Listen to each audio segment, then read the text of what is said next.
नमस्कार साथियों, स्वागत है आपका भारतीय संविधान की क्लास में। देखिए, आज की हम क्लास के अंदर चर्चा करेंगे कि भारतीय संविधान कैसे बना, है ना। जो हम संविधान का पालन करते हैं, इस कॉन्स्टिट्यूशन को अपनाते हैं, इसका पालन करते हैं, आखिर इसके बनने का ऐसा क्या स्वरूप रहा या कैसे बना और बनने के लिए क्या क्या आवश्यक परिस्थितियां उत्पन्न हुई। देखिए, बात करें तो औपचारिक रूप से यानी एक फॉर्मल टाइप से अगर बात करें तो संविधान को, भारतीय संविधान को एक संविधान सभा ने बनाया था, है ना। संविधान सभा ने, अब संविधान सभा, इसके अंदर इनके सदस्यों को चुना गया, उनका चुनाव हुआ, वो फिर बाद में चर्चा करेंगे। अभी देखिए, संविधान सभा ने इसको बनाया। अब इस संविधान सभा की जो प्रथम बैठक थी, फर्स्ट जो मीटिंग थी, ये 9 दिसंबर 1946 को हुई थी, है ना। 9 दिसंबर 1946, 9 दिसंबर 1946। और फिर इसके बाद जब भारत और पाकिस्तान का विभाजन हुआ, है ना, तो उससे पूर्व 14 अगस्त 1947 को इसकी एक बार और बैठक हुई थी, जिसे पुनः बैठक कहा जा सकता है, क्योंकि संविधान सभा का यहाँ स्वरूप बदल गया था। संविधान सभा के सदस्य कम हो गए थे, इसलिए विभाजन के कारण जो सदस्य पाकिस्तान के थे वो पाकिस्तान चले गए। तो इसलिए फिर जब नई संविधान सभा जो हमारी बनी थी, वो 14 अगस्त 1947 को ये पुनः बैठक कह सकते हैं, ठीक है। अब बात करें संविधान सभा के सदस्यों का चुनाव कैसे हुआ। अरे भाई, संविधान सभा तो बना दी, लेकिन इसमें जो सदस्य बैठेंगे या जो होंगे, इसके सदस्य जो होंगे, उनका चुनाव कैसे होगा, उन्हें कैसे चुना जाएगा। तो 1935 का एक अधिनियम था, जिसके अंतर्गत जो प्रांतीय विधान सभाएं जो बनाई गई थी, है ना, उन प्रांतीय विधान सभाओं के सदस्यों ने, उन प्रांतीय विधान सभाओं के सदस्यों ने अप्रत्यक्ष चुनाव पद्धति द्वारा इन सदस्यों को चुना था, है ना, ठीक है। उसके बाद हम बात करें, अब देखिए, इनको चुनने के पीछे या इस संविधान को बनाने के पीछे जो ब्रिटिश मंत्रिमंडल ने, है ना, ब्रिटेन के मंत्रियों ने या ब्रिटिश मंत्रिमंडल ने एक कमेटी गठित की थी, एक समिति बनाई थी, है ना, जिसका नाम था कैबिनेट मिशन। अब इस कैबिनेट मिशन की सिफारिश पर ही संविधान सभा का निर्माण किया गया और कैसे सदस्य इसमें चुने जाएंगे, इसका सारा विवरण कैबिनेट मिशन के आधार पर बनाया गया। तो एक इम्पोर्टेंट क्वेश्चन ये यहाँ आता है कि संविधान सभा का निर्माण किस मिशन की सिफारिश पर या किस मिशन के आधार पर किया गया, तो यहाँ इसका आंसर होगा कैबिनेट मिशन, ठीक है। अब इस कैबिनेट मिशन ने अपनी जो सुझाव दिए, उसके बारे में हम थोड़ा डिस्कस कर लेते हैं। देखिए, इसके अंदर ये कहा गया कि जो प्रांत जो है और जो देशी रियासतें हैं या रियासतों के जो समूह है ना, वहाँ की जितनी भी जनसंख्या है, वहाँ की जनसंख्या का एक अनुपात निकाला जाएगा, है ना। और वो अनुपात का जो रेशो था, वह था 10 लाख की जनसंख्या पर एक प्रतिनिधि या एक सीट का चुनाव होगा, यानी 10 लाख लोगों पर एक आदमी का चुनाव होगा, ठीक है। तो इस तरह से इनका जब आंकड़ा निकाला गया, तो जो जितने भी ब्रिटिश प्रांत थे, है ना, तो ब्रिटिश प्रांतों से इनकी संख्या आई 292 सदस्य चुने गए। और जो देशी रियासतें थी, उन देशी रियासतों से जो सदस्य चुनने वाले थे, वो थे 93, यानी 93, ठीक है। तो ये सदस्य हो गए। अब देखिए, इसके बाद हम बात करें, जो दूसरा पॉइंट है, इसके अंदर 3 मुख्य समुदाय जो थे, उन समुदाय जैसे मुसलमान थे, सिख थे और सामान्य जो श्रेणी के व्यक्ति थे, उनको भी उनकी जनसंख्या के अनुपात में चुना गया और उनकी भी सीटें इन्हीं में से निर्धारित की गई थी। अब देखिए, बात करें इनका चुनाव कैसे हुआ। इनका चुनाव एक चुनाव पद्धति है, आप इसे याद कीजिएगा। ये भी एक क्वेश्चन है कि भाई संविधान सभा के सदस्यों को कैसे चुना गया, किस पद्धति द्वारा चुना गया। तो आप यहाँ नोट करिए, समानुपातिक प्रतिनिधित्व की एकल संक्रमणीय मत पद्धति द्वारा संविधान सभा के सदस्यों को चुना गया। ठीक है, अब बात करें देशी रियासतों के सदस्यों को कैसे चुना गया। तो देशी रियासतों के सदस्यों को चुनने के लिए वहां के जो शासक थे, राजा महाराजा थे, उन राजाओं महाराजाओं शासकों से परामर्श लेकर उनके सदस्य चुनने थे, है ना। तो ये सारा ये देशी रियासतों के शासकों के ऊपर डिपेंड था कि वो किसे चुनने के लिए परामर्श देते हैं, किन सदस्यों को चुनते हैं। अब देखिए बात करें कि भाई संविधान सभा आस्था का प्रतीक कैसे है। अब देखिए यहाँ डॉक्टर राजेंद्र प्रसाद इन्होंने 9 दिसंबर 1946 के दिन जो संविधान की पहली बैठक हुई थी, वहाँ अपने एक भाषण में इन्होंने कहा था कि जो संविधान बनाया जाएगा ये संविधान जनता के चुने हुए प्रतिनिधि ही बनाएंगे, है ना। तो जनता के चुने हुए जो प्रतिनिधि है, रिप्रेजेंटेटिव है, वो बनाएंगे और जनता के कल्याण के लिए बनाएंगे। तो ये क्या हो गया, एक लोगों की आस्था का प्रतीक हो गया संविधान सभा। क्यों? क्योंकि उसके अंदर उनके प्रतिनिधि ही तो बना रहे हैं, जो भी अनुच्छेद बना रहे हैं, जो कानून बना रहे हैं, वो जनता के प्रतिनिधि बना रहे हैं। इस कारण से राजेंद्र प्रसाद ने इसको आस्था का प्रतीक कहा, संविधान सभा। ठीक है, अब देखिए बात करें संविधान सभा का स्वरूप। देखिए संविधान सभा का स्वरूप कैसा होगा, किस तरह से होगा, है ना। 3 जून 1947 को एक ब्रिटिश योजना थी, लॉर्ड वेवेल योजना के नाम से जानी जाती है। उसके अकॉर्डिंग ये कहा गया कि अब जब विभाजन की बात पूरी सुनिश्चित हो गई कि भाई भारत और पाकिस्तान का बंटवारा होगा, तो यहाँ जब उस समय सदस्य ज्यादा थे, तो अब सदस्य संख्या घटकर जो वास्तविक सदस्य संख्या रह गई थी वो 299 रह गई, 299 रह गई थी। ठीक है, क्यों? क्योंकि जो पाकिस्तानी सदस्य थे वो पाकिस्तान चले गए, उन्होंने अपनी एक नई संविधान सभा का निर्माण किया, और जो रह गए जो भारतीय थे वो 299 सदस्य रह गए।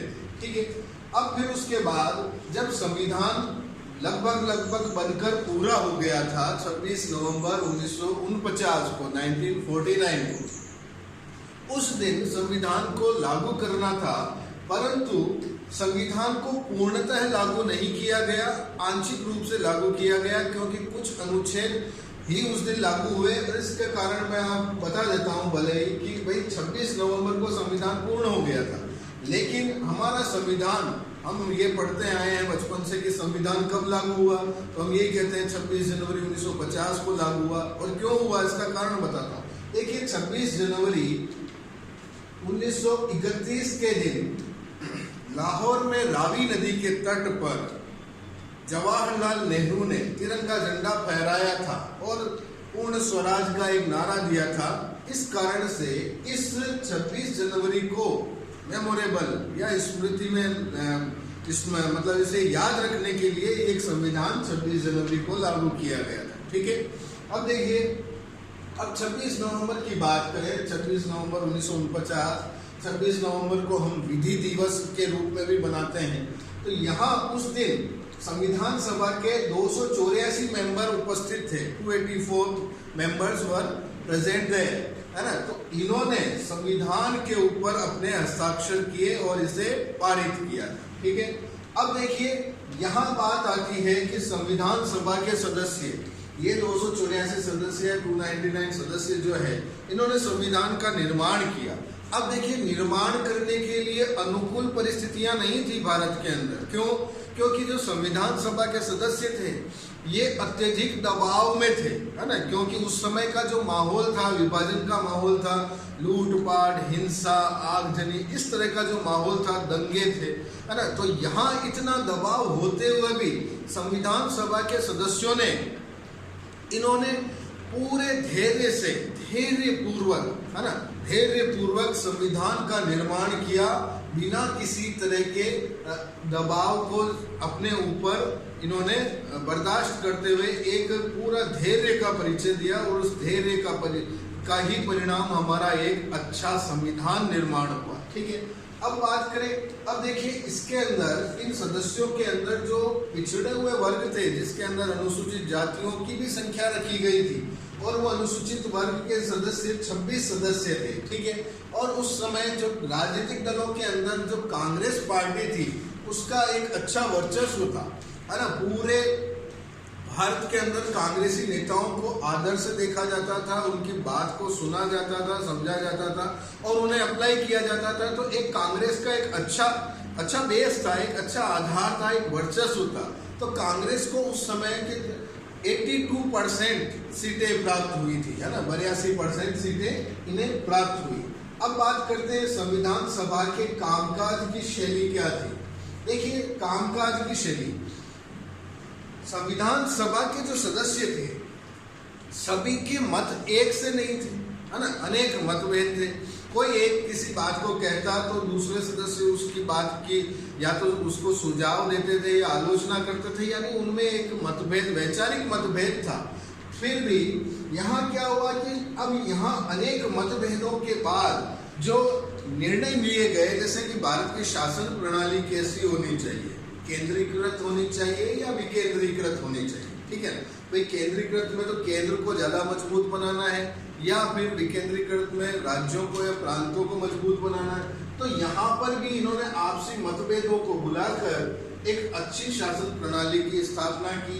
इन्होंने राज्यों के बीच संबंध कैसे होने चाहिए, आपस में इनके संबंध कैसे होने चाहिए या राज्य और केंद्र के संबंध कैसे होने चाहिए, इसके ऊपर भी इन्होंने तरह तरह के जो मतभेद थे उनको सुलझाया और एक निर्णय पर पहुंचकर एक संविधान का अच्छा स्वस्थ निर्माण किया, ठीक है। अब बात करें आगे, भाई न्यायपालिका, भाई सबसे संविधान के अंदर ये रखा गया है प्रावधान कि भाई न्यायपालिका को एक मजबूती दी गई है और इसको स्वतंत्र रखा गया है और ये निष्पक्ष चुनाव कर सके, ऐसी इसको शक्तियां दी गई है कि भाई न्यायपालिका को क्या शक्तियां दी जानी है और न्यायपालिका किसी दबाव में किसी तरह का न्याय न करे, इसलिए न्यायपालिका को स्वतंत्र रखा गया। उसके बाद कि भाई लोगों की संपत्ति के अधिकारों की रक्षा कैसे हो, ऐसे प्रावधानों को बनाया गया। बिना वाद विवाद जो एक प्रावधान जो था, है ना, भाई संविधान सभा के सदस्यों ने केवल मात्र एक प्रावधान या एक जो बिंदु था उसे बिना वाद विवाद इन्होंने पारित कर दिया, वो था सार्वभौमिक वयस्क मताधिकार। इसके ऊपर किसी ने कोई चर्चा करने की कोई ऐसा नहीं सोचा, बस सिर्फ वयस्क मताधिकार यानी भाई एक निश्चित उम्र प्राप्त कर लेने वाले व्यक्ति को वोट देने का अधिकार मिल जाए, ऐसा प्रावधान बिना विवाद के पारित हो गया, ठीक है। अब उसके बाद इसके अंदर यूं रखा गया कि भाई कैसे रखा गया कि किसी भी तरह का कोई भेदभाव ना हो, चाहे जाति के आधार पर हो, धर्म के आधार पर हो, भाषा के आधार पर हो या लिंग के आधार पर हो, है ना, कि भाई कोई नस्ल विशेष का हो, कोई वर्ग विशेष का हो, कोई भी यहाँ भेदभाव नहीं रखा गया और सबको वयस्क मताधिकार दिया गया, है ना। कोई हिंदू है, कोई मुसलमान है, सिख है, ईसाई है, कोई धनी है, कोई गरीब है, अमीर गरीब का फर्क, ये सब भुलाकर भेदभाव को हटाकर एक वयस्क मताधिकार का प्रावधान बिना वाद विवाद के पारित हो गया, ठीक है। अब देखिए इसकी कार्य विधियों की बात करें, कार्य विधि कैसे हुई संविधान की। अब देखिए इतना लंबा संविधान हमने बनाया जिसके अंदर 395 आर्टिकल थे, 395 अनुच्छेद थे। अब इन 395 अनुच्छेदों को, भारत का तो संविधान सबसे विशाल, विश्व में सबसे विशाल और बड़ा संविधान कहलाता है। तो इसके लिए इस संविधान को बनाने के लिए 8 मुख्य कमेटियां बनाई गई, 8 मुख्य समितियां गठित की गई और कुछ अन्य समितियां थी, उप समितियां। अब इन 8 मुख्य कमेटियों के जो अध्यक्ष थे, वहाँ उस समय के जो लोकप्रिय नेता थे जैसे जवाहरलाल नेहरू, सरदार पटेल, BR अम्बेडकर, मौलाना आजाद, इन्होंने इन कमेटियों की अध्यक्षता की और अपनी अपनी कमेटी को दिए गए जो दायित्व थे, जो कर्तव्य थे, इन्होंने अपनी पूरी निष्ठा से इन कमेटियों के तहत अपने अपने कार्य किए। अब देखिए बात करें राष्ट्रीय आंदोलन की विरासत। भाई हमने जो संविधान निर्माण किया, है ना, भाई संविधान निर्माण किया, ये एक लंबे राष्ट्रीय आंदोलन का परिणाम था, है ना। हमने लगभग 200 साल तक ब्रिटिशर्स की जो गुलामी की थी, उस गुलामी से जो मुक्त हुए, जब स्वतंत्रता प्राप्त हुई, तो ये उसी का परिणाम था कि हमने एक अच्छा संविधान बनाया। और इस संविधान को बनने से पहले ही संविधान सभा के अंदर ये चर्चाएं होने लग गई थी कि भारत की शासन व्यवस्था का स्वरूप कैसा होना चाहिए, कैसा भारत का शासन होना चाहिए, किस तरह से हमें सरकार बनानी चाहिए और सरकार के अंगों में कैसे कैसे शक्तियों का वितरण करना चाहिए। ठीक है, तो इन सारी बातों का जो हमें सारांश दिखता है, ये जवाहरलाल नेहरू ने 13 दिसंबर 1946 को एक उद्देश्य प्रस्ताव सदन में रखा था। उस उद्देश्य प्रस्ताव के अंदर ये सारे बिंदु बताए गए थे, ये सारे सारांश इसके अंदर बताया गया कि भारतीय शासन व्यवस्था कैसी होगी। ठीक है, और इसके अंदर दिख जाता है कि उद्देश्य प्रस्ताव में यह दिख जाता है कि हम भारत के लोग, यानी भारत के लोग ही संविधान सभा को चुनते हैं और ये हमारे लिए ही, जनता के कल्याण के लिए ही कार्य करेगी और संविधान भी जनता के कल्याण को ज्यादा महत्व देगा। ठीक है, तो ये एक राष्ट्रीय विरासत का परिणाम कह सकते हैं और उद्देश्य प्रस्ताव के अंदर इसका सारांश दिखता है। अब बात करें संस्थागत व्यवस्थाएं।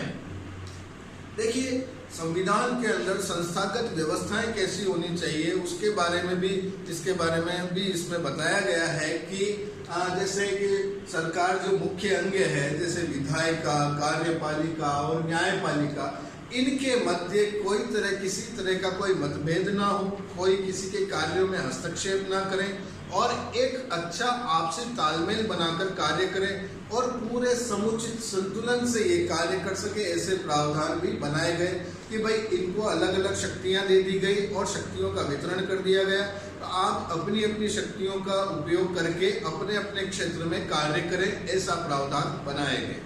ठीक है, अब देखिए सारी बातें ये कर लेने के बाद एक अंततः व्यवस्था बनी कि भाई संविधान सभा ने संसदीय और संघात्मक शासन व्यवस्था को स्वीकार किया, है ना, कि भाई हमारे देश के अंदर एक संसद होनी चाहिए और केंद्र और राज्यों के जो संबंध है इसको एक संघ में समाहित कर दिया, है ना, एक संघ बना दिया, एक संघात्मक व्यवस्था बना दी।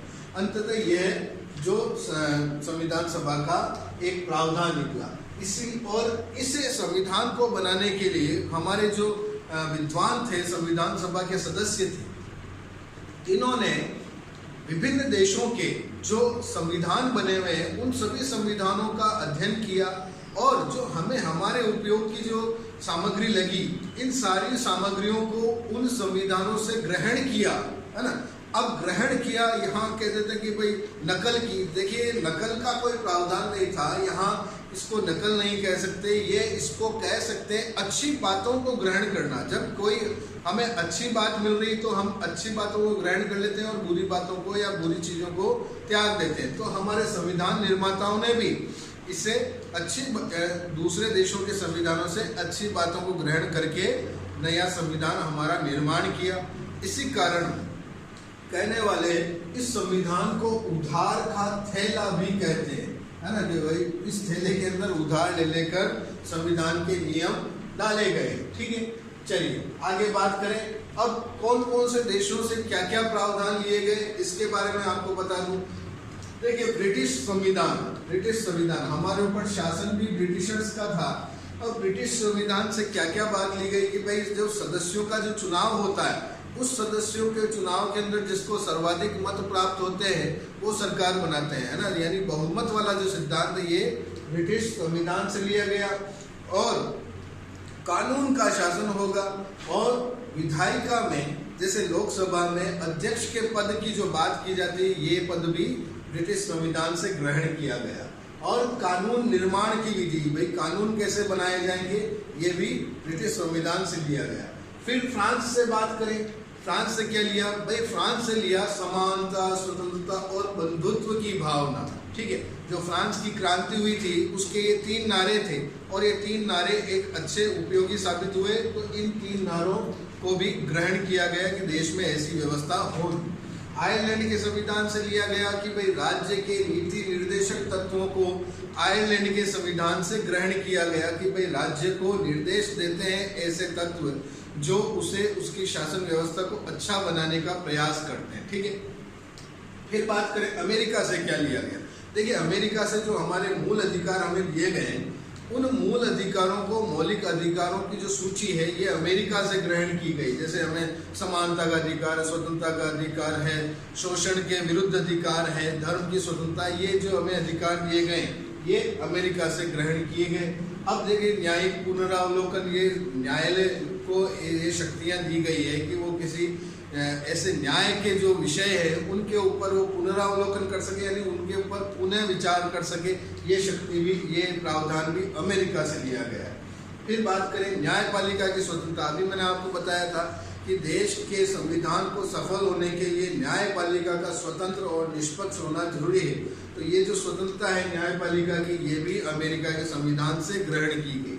फिर बात करें कनाडा से, जो हमारे देश का जो संघात्मक स्वरूप रखा गया, अर्ध संघात्मक स्वरूप रखा गया हमारी सरकार का, देश की सरकार का, ये जो प्रावधान है ये कनाडा के संविधान से लिया गया है। और इसके अंदर ये रखा गया कि जैसे संघात्मक व्यवस्था तो है, लेकिन एक सशक्त केंद्र के साथ जो व्यवस्था है वो कनाडा से ली गई है कि भाई केंद्र मजबूत है, राज्यों से ज्यादा और शक्तिशाली है। ठीक है।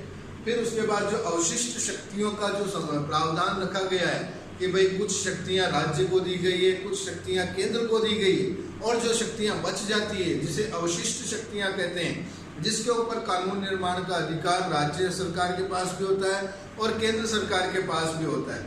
और लेकिन दोनों में यदि विवाद की स्थिति आ जाए तो केंद्र सरकार के जो केंद्र सरकार की बात को माना जाता है उसे ही लागू किया जाता है। तो ये अवशिष्ट शक्तियां भी केंद्र को दी गई। तो यहाँ पर भी हमने ये देखा कि कौन कौन से देश से क्या क्या संविधान के मुख्य बातों को ग्रहण किया गया। तो साथियों, मैंने आज आपको भारतीय संविधान कैसे बना इसकी पूरी आपको एक अच्छा वीडियो के माध्यम से समझाने का प्रयास किया है। आशा करता हूँ आपको समझ में आया होगा। आप इसके नोट्स बनाइए। That's all for today. Thank you.